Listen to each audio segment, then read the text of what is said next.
Hi நண்பா, நம்ம இப்போ எங்கே வந்திருக்கோமா?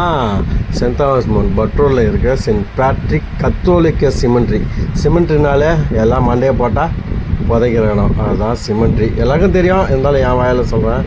உள்ளே போயிட்டோம். இங்கே போயிருந்து காரணம் என்னென்னா, ஆக்சுவலாக எங்கள் அம்மாவோட அண்ணன், கூட பிறந்த அண்ணன், எனக்கு தாய் மாமா, அவர் இறந்து இனியோட ஒரு வருஷம் கம்ப்ளீட் ஆகுது. இன்றைக்கி அவருக்கு நினைவு நாள். அதனால் சரி, என்னோடய அக்கா, என் ஒய்ஃபு, எங்கள் அம்மா, எங்கள் ஆண்டி, எங்கள் சித்தி எல்லோரும் வந்தாங்க. சரி, அவங்க கூட அப்படியே நம்மளும் போகலாம் அப்படின்ட்டு நாமமாக வந்தோம். சரி, அப்படியே வந்து அவங்க எல்லாருமே அவங்களுக்கு அந்த டெக்கரேஷன், அந்த பூவெலாம் போட ஆரம்பிச்சிட்டாங்க. சரி, நம்மளுக்கு எப்பவும் ஒரு வேலை இருக்கும்ல, வீடியோ எடுக்கிற வேலை. நம்ம தான் எங்கே போனாலும் வீடியோ எடுக்க ஆரம்பிச்சிட்டோம். நம்ம தான் பெரிய யூடியூபர் ஆனாலே எங்கே போனாலும் எந்த இடத்துக்கு போனாலுமே வீடியோ எடுக்கிறது ஒரு பழக்கம் ஆயிடுச்சு நண்பா. அதனால் அப்படியே நம்மளும் ஒரு வீடியோ கவரேஜ் பண்ணலாம் அப்படின்ட்டு ஒரு சின்ன கிளிப்பிங் எடுத்துட்டோம். ஆக்சுவலாக டெக்கரேஷன்லாம் முடிஞ்சிச்சு. பார்த்தீங்களா, இது ஆக்சுவலாக எங்கள் தாத்தாவும் எங்கள் மாமா, பெரிய மாமாவும் இந்த கலரில் இருக்காங்க. அதுக்கு பக்கத்தில் ஒரு கலர் இருக்குது, அதுவும் காட்டுறேன். அதில் வந்து எங்கள் ஆயாவும் எங்கள் இன்னொரு மாமாவும் இருக்காங்க. அவங்க 4 பேரும் ஆக்சுவலாக இந்த கலரில் தான் இருக்காங்க. எங்களது எப்படின்னா, இறந்துட்டாங்கன்னா இங்கே தான் வந்து நாங்கள் புதைப்போம். இதுக்கு பேக் சைடு அப்படியே பார்த்தீங்கன்னா இந்த எரிக்கிற சுடுகாடு, அதுவும் இதுக்கு பேக் சைடு இருக்குது. ரெண்டுமே பக்கத்தில் தான் இருக்குது. அதனால் எங்கள் ஏரியாவில் இருக்கிறவங்க எங்கேயும் அவ்வளோ தூரம்லாம் அலைய வேண்டாம். பக்கத்தில் நியர்பை ஒரு 500 மீட்டர்லேயே இருக்குது. பார்த்தீங்களா நண்பா, நானும் மெழுகுவத்தி ஏற்ற ஆரம்பிச்சிட்டேன். ஆக்சுவலாக எனக்கு பிடிக்கும் மாமாவை பிடிக்கும், பிடிக்காமலாம் இல்லை. எல்லாருமே பிடிச்ச வாழ்ந்தா தான் வாழ்க்கை. அதனால் யாருமே குறை சொல்லி யாருமே ஒதுக்கி வாழாதீங்க, சரிங்களா நண்பா? பிடிச்சி வாழுங்க. பிடிக்கலனாலும் பிடிக்கிற மாதிரியாச்சும் வாழ்ந்துட்டு போயிடுங்க. அப்படி தான் உங்களுக்கு பிடிக்கலனாலும் உங்களுக்கு பிடிக்கும்ல. வாழ்க்கைனாலே அப்படி தான் நண்பா. நம்ம ஒருத்தவங்க பிடிக்காமல் இருக்கலாம், ஆனால் அவங்களுக்கு நம்மளை பிடிச்சிருக்கலாம். அவங்களுக்கு நம்மளை பிடிக்காமல் இருக்கலாம், நம்மளுக்கு அவங்களுக்கு பிடிக்கும். இதுதான் வாழ்க்கை. மாறி பிடிச்சிருக்கிறது தான் வாழ்க்கை. ஆனால் யாருமே நிரந்தர எதிரியும் இல்லை, நண்பனும் இல்லை. அதனால் வாழ்க்கையை செம்மையாக வாழ்ந்துட்டு போயிடுங்க. கடைசியாக நம்ம என்ன பண்ண போகிறோம்? இறந்தால் இங்கே தான் வர போகிறோம். இந்த 6 அடி மண்ணு தான் நம்மளுக்கு சொந்தமே கடைசியாக. அதனால் என்ன தான் சம்பாதிச்சாலும் சரி, நீ என்ன தான் சொத்து சேர்த்து வச்சாலும் சரி, கடைசியாக வந்து நிற்க போகுது ஒரே இடம் இங்கே தான். கடைசியாக செத்த பிறகு கூட நமக்கு தண்ணி கொடுக்க கூட ஆள் இருக்காங்க நண்பா. அதனால் நம்ம இங்கே எப்போவுமே சந்தோஷமாக இருந்துட்டு போகிறதே நல்லது. ஆக்சுவலாக எனக்கு கல்லறைக்கு வந்தீங்கன்னா எனக்கு தண்ணி அவங்களுக்கு ஊற்றுறதுக்கு ஒரு பழக்கம் இருக்குது. எங்கள் அப்பா கல்லறைக்கு வந்தாலுமே நான் எப்போவுமே வந்தாலுமே தண்ணி ஊற்றுவேன். அது ஒரு பழக்கம் இருக்குது. ஏன்னா அவங்களுக்கு தவிச்ச வாய்க்கு தண்ணி கொடுன்னுவாங்கள்ல. நம்மளால் அவங்க உயிரோடு இருக்கும்போது நம்மளால் கொடுத்துருக்க முடியாது. சரி, இப்போயாச்சும் நம்மளால் கொடுக்கலாம் அப்படின்னு தான் எங்கள் மாமா கல்லறைக்கு ஃபஸ்ட்டு ஊற்றிட்டேன். அடுத்த மாமாவும் எங்கள் தாத்தா இருக்கான், அந்த கல்லறைக்கும் ஊற்றியாச்சு. அது ஒரு பழக்கமாக வச்சுருக்கேன் நண்பா. நான் எப்போவுமே கல்லறைக்கு வந்தால் தண்ணி ஊற்றுவேன். உங்களுக்கும் இதுமாரி இறந்தவங்களுக்கு எதனா பண்ணுற பழக்கம் இருக்கா? உங்கள் வீட்டில் இதுமாரி யாருன்னா இறந்து நீங்கள் ரொம்ப ஃபீல் பண்ணியிருக்கீங்களா? ஃபீல் பண்ணியிருந்தால் கமெண்ட் பண்ணுங்கள், நானும் தெரிஞ்சுக்கிறேன். ஆக்சுவலாக இறந்தவங்களுக்காக நம்ம ஃபீல் பண்ணதோட அவங்க உயிரோடு இருக்கும்போது நம்மளால் எதோ முடியுதோ அதை செஞ்சுட்டு போனாலே அவங்களும் சந்தோஷமாக இருப்பாங்க, நம்மளும் ஹாப்பியாக இருப்போம். அதனால் உயிரோடு இருக்கும்போது எதுவாக இருந்தாலும் பண்ணிடணும்பா. இறந்தோனும் ஃபீல் பண்ணாதீங்க, சரிங்களா நண்பா? நான் பண்ணணும் இல்லையோ அது எனக்கு தெரியலை. நான் இறந்தோனும் ஓரளவு கொஞ்சமாக என்னால் முடிஞ்ச அளவு நான் பண்ணிகிட்ருக்கேன். இப்போ எங்கள் அக்கா வந்து தண்ணி ஊற்றுனாங்க. இதுக்கு முன்னாடி என் ஒய்ஃபு தண்ணி ஊற்றுனாங்க. ஆக்சுவலாக நான் தண்ணி ஊற்றும் போது நான் என் கூட வரவங்க எல்லாரையுமே அதை தண்ணி ஊற்ற சொல்லுவேன். ஏன்னா நம்ம செய்கிற புண்ணியம் அவங்களுக்கும் வேணும்ல. அவங்களும் அந்த புண்ணியத்தில் பங்கெடுத்தா அது நம்மளுக்கு நல்லது நண்பா. அதனால் அவங்களும் இது பண்ணுவாங்க. அதுக்கப்புறம் நாங்கள் கொண்டு போன ஸ்நாக்ஸு ஆக்சுவலாக அவங்க வைக்க மறந்துட்டாங்க. அதுக்கப்புறம் நான் தான் வைங்க அப்படின்ட்டு அதுக்கப்புறம் நான் தான் வாங்கி என் கடையில் தான் எடுத்துகிட்டு போனேன். வெளிலேருந்து வாங்கலை. என் கடையிலேருந்து நான் கொஞ்சம் மிக்சரு, இந்த முறுக்கு, வேர்க்கெலாம் அவங்களுக்கு சின்ன ஐட்டம்லாம் பிடிக்கும்ல. அவங்களும் நம்மளை போல் சின்ன வயசில் இருக்கும்போது சாப்பிட்ருப்பாங்களே, அதெல்லாம் வந்து நான் கடையிலேருந்து எடுத்துகிட்டு போனேன்.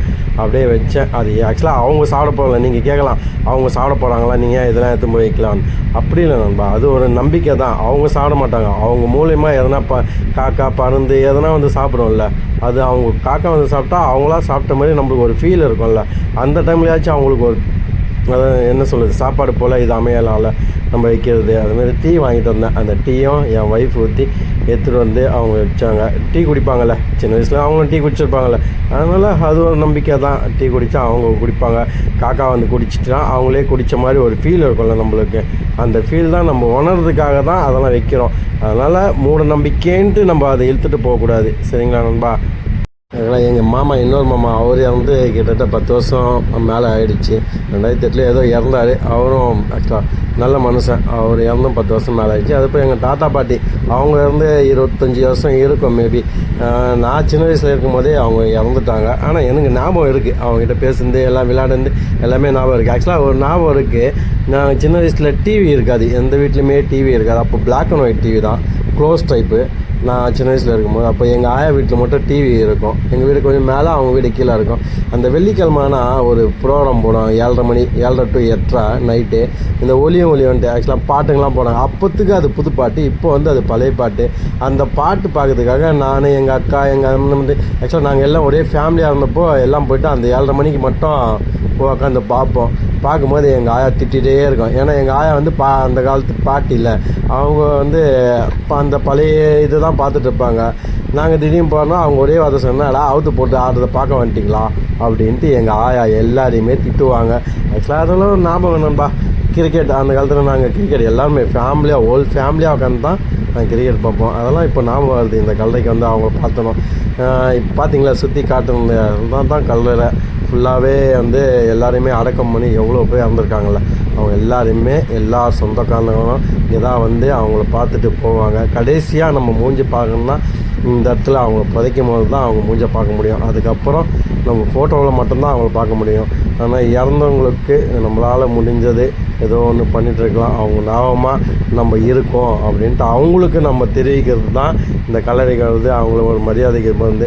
எதனா ஒரு வீட்டில், உங்கள் வீட்டில் எதனா விசேஷமாக வாங்க வந்து உங்கள் கூட தானே வாழ்ந்துருப்பாங்க, அவங்களுக்கும் வந்து ஒரு தெரிவிச்சுட்டு அவங்களுக்கு எதனா ஒரு படிச்சுட்டு போங்க. நீங்களா இந்த லுக்கில் பாருங்கள் நண்பா. ஆக்சுவலாக இதில் கிளியராக தெரியும், இதில் கிளியராக போட்டிருக்கோம் பாருங்கள். ஆக்னஸ் எங்கள் ஆயா, எங்கள் அம்மாவோட அம்மா, ஜார்ஜ் லூயிஸ் எங்கள் அம்மாவோட தம்பி, அவங்க 2 பேருமே இதில் தான் இருக்கோம். இது பக்கத்தில் பாருங்கள், இதில் இன்னொரு கல்ற அது பக்கத்துலேயே தான் இருக்கும். 2 கல்ற ஆக்சுவலாக. இதில் பாருங்கள் அந்தோனி ஸ்டீபன். அந்தோனி வந்து எங்கள் அம்மாவோட அப்பா, ஸ்டீபன் வந்து எங்கள் அம்மாவோட அண்ணன். இவங்க 4 பேர் பக்கத்தில் தான் வச்சுருக்கோம். இதே கலரில் தான் எங்கள் அப்பாவும் இருக்காது, அதுவும் காட்டுறேன். அது அடுத்தது பக்கத்தில் போனோம், அதுவும் காட்டுறேன் நான். கடைசியாக இவங்களுக்கு மாலைலாம் போட்டாச்சு, பூவெல்லாம் போட்டு சரி இதை முடிச்சிட்டோமே, சரி போகலாம் அப்படின்ட்டு அப்படியே பக்கத்தில் தான் நியர்பை தான் எங்கள் அப்பா கல்லறை இருக்குது. அவங்களும் இங்கே தான் அடக்கம் பண்ணியிருக்கோம்.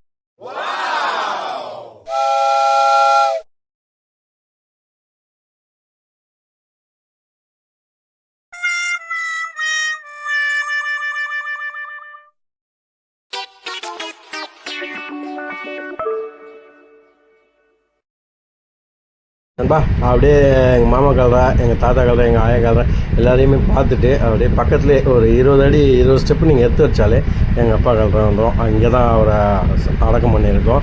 அவர் இறந்து கிட்டத்தட்ட 2020 கடைசியில் இருந்தார். 5 வருஷம் ஆகிடுச்சு. நாங்கள் இந்த புல்லெல்லாம் என்னடா புல் பிடிங்கிட்டு இருக்கேன் அப்படின்னு பார்க்குறீங்களா, இது சுற்றி எப்போவுமே ஒரு 10 நாள் கேப் விட்டாலே அப்படியே புல்லுங்களாம் வந்துடும்.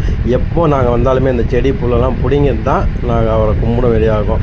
அதை சுற்றி பார்த்துக்குவோம். இதை கட்டுறதுக்கு பிளான் போட்டிருக்கோம். கூடிய விரைவில் நாங்கள் இதை கட்டுவோம்னு நினைக்கிறேன். நானும் 2 இயர்ஸாக பிளான் பண்ணிட்டு தான் இருக்கோம். அதுக்கு சரியான டைம் அமையல. கண்டிப்பாக கட்டிடுவோம். அப்படியே வந்துட்டு ஆக்சுவலாக எங்கள் அப்பா பிடிக்கும். அப்பானாலே எல்லாருக்கும் பிடிக்கும்ல, பிடிக்காதவங்க யாரும் இருப்பான். அப்பா என்ன தான் மனசில் தான் நம்மளை திட்டினாலும் சரி, அவர் நம்மளை பார்த்துக்கிற விதமே வேறு. அம்மா பார்த்துக்கிற விதம் வேறு, அப்பா பார்த்துக்கிற விதம். அவர் மனசில் 1000 கவலை இருந்தாலும் நம்மளை பார்த்தோன்னே ஒரு சிரிப்பு இருக்கும். ஆக்சுவலாக சொல்லுவாங்க, அப்பா சாப்பாடில் கை வைக்கிறதுக்கு முன்னாடி, அவர் சாப்பிட்றதுக்கு முன்னாடி தன் பெத்த புள்ளைய சாப்பிட்டியாடா அப்படின்னு கேட்டுட்டு தான் சாப்பாடில் கை வைப்பாங்க அப்படின்ட்டு நான் டைலாக் கேட்டிருக்கேன். அது உண்மையாகவே நான் அனுபவிச்சிருக்கேன். எங்கள் அப்பா எப்போ வந்தாலுமே நைட்டில் இருந்தாலும் சாப்பிட்டியாடா அப்படின்னு தான் கேட்பார். அந்த வார்த்தை கண்டிப்பாக எனக்கு அப்போ பெருசாக தெரியலை, இப்போ எனக்கு தெரியுது. ஏன்னா நானும் 2 பிள்ளைக்கு அப்பாவாக இருக்கேன்ல, நான் வீட்டுக்குள்ளே போகணுமே அவங்கள கேட்பேன். அதுக்கு முன்னாடி என் ஒய்ஃப்கிட்ட ஃபோனில் பேசும்போதே நான் கேட்பேன், பசங்க சாப்பிட்டாங்களா அப்படின்ட்டு. அவங்க சாப்பிட்டாங்களா இல்லைன்னு கேட்குறது 2வது பட்சத்துலையும் கேட்பேன். ஏன்னா ஃபஸ்ட்டு பசங்களை தான் கேட்பேன் சாப்பிட்டாங்களா. அது கேட்டுடுமே வீட்டுக்கு போகணுமே அவங்கள கேட்பேன் சாப்பிட்டீங்களாடா அப்படின்ட்டு. அதுக்கப்புறம் நான் கை காலெலாம் கழுவிட்டு குளிச்சுட்டு திரும்ப வீட்டில் நான் உட்காந்து சாப்பிடும் போது தான் கேட்பேன் அவங்கள சாப்பிட்டாங்களாடா அப்படின்ட்டு. அந்த ஃபீல் ஆக்சுவலாக அந்த எங்கள் அப்பா என்கிட்ட ஃபீல் அப்போ எனக்கு தெரியல, இப்போ தான் அதோடய ஃபீல் எனக்கு தெரியுது. ஆனால் இப்போ ரொம்ப மிஸ் பண்ணுறேன். அந்த வார்த்தையை என்னால் கேட்க முடியாதுல்ல, அவர் அப்போ சொன்ன வார்த்தை இப்போ என்னால் அது ரிட்டன் கேட்க முடியல. அதனால் ரொம்ப ஃபீல் பண்ணுறேன். அது உங்களுக்கும் அந்த ஃபீலிங் இருந்தால் கமெண்ட் பண்ணுங்கள். அந்த ஃபீலிங் ஒரு தனிப்பட்ட ஃபீலிங் நண்பா. அப்படியே எங்கள் அப்பாவுக்கும் நான் மிச்சர்லாம் எடுத்துகிட்டு வந்தேன், அவருக்கும் அந்த மிச்சர்லாம் வச்சு டெக்கரேஷன் அப்படியே உதிரி பூ தான் வாங்கினேன்பா. பூ ரேட்டு சரியான ரேட்டு. ஸோ அவருக்கும் உதிரி பூலாம் வாங்கிட்டு வந்து போட்டுட்டு அவரையும் இது பண்ணலாம் அப்படின்ட்டு வந்தோம். மாமா பார்க்க வந்தோம், அப்படியே அப்பாவும் பார்த்துட்டு போனார், அவரும் பக்கத்தில் தான் இருக்கார். அப்படியே உதிரி போட்டேன். எங்கள் அப்பாவை அந்த டைமில் நான் மிஸ் பண்ணதோட இப்போ ரொம்ப மிஸ் பண்ணுறேன். அது சொல்ல முடியாத வழிகள் அப்படின்னு தான் சொல்ல முடியும். என் மனசுக்குள்ளே 1000 இருக்குது, ஆனால் அதெல்லாம் வெளியே சொல்ல முடியல. அவர் இருக்கும்போது நம்மளுக்கு அந்த அருமை தெரியாதுன்பா. நம்ம கூட இருக்கும்போது எதுவுமே நம்மளுக்கு தெரியாது, நம்மளை விட்டு சென்ற பிறகு தான் நம்மளுக்கு அது அருமை புரிய வரும். அதே மாதிரி தான் நம்ம சொந்த பந்தங்களும் சரி, கூட இருக்கும்போது அவங்களும் நம்மளை புரிஞ்சிக்க மாட்டாங்க, நம்ம அவங்க புரிஞ்சிக்க மாட்டாங்க. ஆனால் 2 பேருக்குள்ளே ஒரு மனசில் இருக்கும். நம்ம என்ன நினைப்போம், அவங்க வந்து பேச மாட்றாங்க அப்படின்ட்டு. அவங்க என்ன நினைப்பாங்க, அவங்க வந்து பேச மாட்றாங்க, நம்ம மேலே தப்பே இல்லையே அப்படின்னு நம்ம நினைக்கிறோம். அவங்களும் அதே தான் நினைப்பாங்க, அவங்க மேலே தப்பு இல்லை அப்படின்னு. இதுதான் நண்பா நம்ம வாழ்க்கையில் பண்ணுற பெரிய தப்பு. அவங்க பேச மாட்டாங்க, நம்ம பேச மாட்டோம் அப்படின்ட்டு இந்த வாழ்க்கை அப்படியே வாழ்ந்துகிட்டே போயிடுறோம் கடைசி வரைக்கும். யாருமே அந்த விட்டு கொடுக்குற பண்பு போயிடுச்சு, யாருமே விட்டு கொடுக்க மாட்டோம். வாழ்க்கையை அப்படியே வாழ்ந்துட்டு போயிடலாம் அப்படின்னு பார்க்குறோம். நம்ம மட்டும் சந்தோஷமாக இருக்கிறது முக்கியம் இல்லை, நம்ம கூட இருக்கிறவங்களாம் நம்மளை சுற்றி இருக்கிறவங்களாம் சந்தோஷமாக இருந்தாலே நம்ம பயங்கரமாக ஹாப்பி ஆகிடலாம். அதனால் எப்போவுமே நம்ம சுற்றி இருக்கிறவங்கள சந்தோஷமாக பார்த்துங்க, ஆட்டோமேட்டிக்காக நம்மளும் சந்தோஷமாக இருக்கலாம். வாழ்க்கை வாழப்போகுது, ஒரு வாழ்க்கை இருந்தாலும் நல்லபடியாக சிறப்பாக சிறந்ததாக வாழ்ந்துட்டு போயிட்டே இருக்கணும்பா. நம்ம யாருக்குமே எந்த தீங்குமே பண்ணாமல், யாருக்குமே எந்த துரோகம் பண்ணாமல் இருந்தாலும் நம்ம வாழ்க்கை செம்மையாக போயிட்டுருக்கோம். நாம் என்ன தான் கஷ்டப்பட்டாலும் வாழ்க்கை நம்மளை அவ்வளோ கஷ்டப்படுத்தினாலும் அவன் இருக்கும்போது இப்படி வாழ்ந்தாண்டா, இல்லாதப்போ நம்ம இப்படி வாழ்ந்தாண்டா அப்படின்னு சொல்லுது தானே வாழ்க்கை. அவன்லாம் ஒரு வாழ்க்கை வாழ்ந்தானா அப்படின்ட்டு நம்மளே எவ்வளோ பேர் திட்டிருப்போம். அதுமாரி நம்மளும் யாரும் திட்டாமல் இருக்கிறதுக்கு நம்ம இருக்கிற வரைக்கும் நல்லபடியாக வாழ்ந்துட்டு போயிட்டா செம்மையாக இருக்கும். இப்போ கூட எங்கள் அப்பா பற்றி விசாரிச்சிங்கன்னா தெரியும், அவ்வளோ அமைதியான டைப். அவன் என்ன சாஃப்டான டைப்போ அவ்வளோ சாப்பிட்டு, அவ்வளோ சீட்டில் எழுத்து பேச மாட்டார், கத்தி பேச மாட்டார். எங்களை கூட அடித்ததே இல்லை பெரும்பாலும். சின்ன வயசில் அடித்தாரா எனக்கு ஞாபகம் இல்லை. அதுக்கப்புறம் எனக்கு ஞாபகம் நினைவு தெரிஞ்சு அவர் எங்களை அடித்ததே இல்லை. அவ்வளோ பத்திரமா பார்த்துக்கினாரு, அவ்வளோ எங்களை விட்டு கொடுத்து எங்கேயுமே பேசுனார். நாங்கள் தான் அவர் நிறைய டைமில் விட்டு கொடுத்துட்டோம். அதனால் அப்போது நாங்கள் ஃபீல் பண்ணல, இப்போ ரொம்ப ஃபீல் பண்ணுறோம். அப்பாவை மிஸ் பண்ணுற எல்லாருக்குமே தெரியும் இந்த ஃபீலிங் எப்படியா இருக்கும்ன்ட்டு. ஸோ அப்பாங்கெல்லாம் வந்து சில நம்ம செய்கிற சின்ன சின்ன தப்புங்களாம் வந்து சொல்லி காட்டுவாங்க, அடிக்கடி சொல்லி காட்டுவாங்க. ஏன்னா நம்ம வந்து அந்த தப்பை திருத்திப்போம் அப்படின்னு தான் நம்மளும் அந்த தப்பை கேட்கவே மாட்டோம். நம்ம செய்கிறது தான் கரெக்டு அப்படின்ட்டு நம்ம வயசில் நம்ம தோணும். ஆனால் அவங்க வந்து நம்ம வயசை தாண்டி தானே அவங்களும் வந்திருக்காங்க. அதுக்கப்புறம் தானே அப்பானா ஆனாங்க. அவங்களுக்கு தெரியாதாங்க, நம்மளுக்கு தெரிஞ்ச போது அவங்க எது சொன்னாலுமே நம்ம பெருசாக ஏற்றுக்கிறதில்ல. ஆனால் நம்ம அப்பா ஸ்டேஜில் வந்தவங்க, நம்மளுக்குன்ற ஒரு பையன் வந்தோம், அவன் நம்ம பேச்சை கேட்காத போது அந்த ஃபீல் வருதில்ல. அப்போ ஒரு டைமே என் பையன், ஆக்சுவலாக என் பையன் நான் எதனா சொல்லும்போது அவன் கேட்கலாம், எனக்கு எங்கள் அப்பா ஞாபகம் வரோங்க. சின்ன சின்ன விஷயத்தில் அவன் சொல்லும் போது அவன் கேட்காத பட்சத்தில் நம்மளும் இதே தானே பண்ணோம் அப்படின்ட்டு அந்த ஃபீலிங், உண்மையாக சொல்கிறேன், அந்த ஃபீலிங் நான் அனுபவிச்சிருக்கேன். என் பையன் சின்ன விஷயம் எதனா கேட்கலாம், எனக்கு அந்த சட்டன் டைமில் எங்கள் அப்பா அந்த ஸ்லைட்டில் வந்துட்டு போவார். அப்போது நம்ம தப்பு பண்ணிட்டோமாடா, அவர் பேச்சு நம்ம கேட்டோம்னா நம்ம கரெக்டாக இருந்திருக்கலாமே அப்படின்னு தோணும். அதனால் சின்ன பசங்க யாருன்னா இந்த வீடியோ பார்த்தீங்கன்னா தயவுசெய்து உங்கள் அப்பா அம்மா சொல்கிற பேச்சை கேளுங்க. அவங்க வந்து நம்ம வயசை தாண்டி தான் வந்திருக்காங்க. அதனால் நம்மளுக்கு நல்லது சொல்ல தான் அவங்களுக்கு நம்மளுக்கு முன்னாடி பிறந்திருக்காங்க. அதனால் நீங்கள் உங்கள் வயசில் அப்படி தான் இருந்தாலும் கொஞ்சமாச்சும் மாற பாருங்கள். அப்பா அம்மா பேச்சை நல்லபடியாக கேட்டு வாழுங்க, நல்லபடியாக வாழ்வீங்க. அப்போ தான் இப்போ வாழ்க்கை எப்படிமா, ஆக்சுவலாக நம்ம வந்து ஒருத்தவங்க அட்வைஸ் பண்ணுவோம், ஆனால் அதே அட்வைஸு மற்றவங்க நம்மளுக்கு பண்ணால் அது பிடிக்காதல்ல. அதே தான் நண்பா நம்ம பெற்ற விஷயத்தில் நம்மளுக்கு நடக்குது. அவங்க சொல்லுறது தப்பு, நம்ம பண்ணது தான் கரெக்டாக அப்படின்னு நினச்சி பண்ணுறோம். ஆனால் கடைசியாக பார்த்தா நம்ம பண்ணது தான் தப்பு, அவங்க பண்ணது சரி, அவங்க சொல்லுறது எல்லாமே கரெக்டு அப்படின்ட்டு நம்ம அவங்க இல்லாதப்போ தான் நம்ம மைண்டுக்கு வந்து நம்ம மனசு ஏற்றுக்குது. அது வரைக்கும் நம்ம மனசு ஏற்றுக்க மாட்டுது. மனசுனா பிறந்தா மனசு எல்லாருக்கும் ஒன்று தானே அப்படின்னு தானே. சரி, அதெல்லாம் வச்சு முடிச்சுட்டு நாங்கள் கொஞ்சம் தான் அப்படி நான் வந்து உக்காந்துட்டு இருந்தோம். உட்காந்தும் போது ஒரு காக்கா வந்து, அது ஆக்சுவலாக நான் கிட்ட போய் வீடியோ எடுக்கிறேன், அப்போ கூட அது கண்டுக்கலை, என்னை கண்டுக்காமல். நம்ம ஒருத்தன் வீடியோ எடுக்கிறானே கண்டுக்கலையே, வேலை பார்த்துன்னு அது வேலையை கரெக்டாக பண்ணுது. இது இப்படி தான் இருக்கணும் நண்பா. நம்ம எது வேணால் நடக்கட்டும், அதெல்லாம் விட்டுட்டு நம்ம வேலையை நம்ம பார்த்தா நம்ம சிறப்பாக இருப்போம். அப்படியே பாருங்கள் எவ்வளோ காக்கா வந்துச்சு. நான் அங்கே ஆல்ரெடி எங்கள் மாமா கடையிலே சொன்னேன், இந்த படையல் வைக்கிறது, இந்த பொடி, இந்த மிச்சர்லாம் வைக்கிறது வந்து நம்ம மனசு திருப்தி தான், அவங்க வந்து சாப்பிட போகிறதில்ல, அதே வந்து காக்காலாம் வந்து சாப்பிடும் அப்படி. அதுக்கு தான் இந்த வீடியோ எடுத்துக்காது. பாருங்கள் எவ்வளோ அருமையாக வந்து உட்காந்து பொறுமையாக ஒன்று ஒன்றா சாப்பிடுது. நான் கிட்ட போய்ட்டேன் நண்பா, கிட்ட போய்ட்டு வீடியோ எடுத்தாலும் அது அசரவே இல்லை, அது பாட்டுன்னு அதோட வேலையை செய்யுது. ஆனால் காக்கா இந்த வெளியே இந்த வாயில்லாத ஜீவன் அதோட வேலையை கரெக்டாக பண்ணுது, கரெக்டாக அதில் இருக்குது. ஆனால் நம்ம வேலையை பண்ணதில்லை, மற்றவங்க என்ன பண்ணுறாங்க அதை தான் ஒத்து பார்க்குறோம். அப்படி பார்க்கவே பார்க்காதீங்க, நம்ம வேலையை நம்ம பாருங்கள், நம்ம வாழ்க்கையில் சிறப்பாக செம்மையாக வாழலாம். பாருங்கள், நீங்களே பாருங்கள் எவ்வளோ சூப்பராக அந்த காக்கா கொத்தி கொத்தி சாப்பிட்டுட்டு.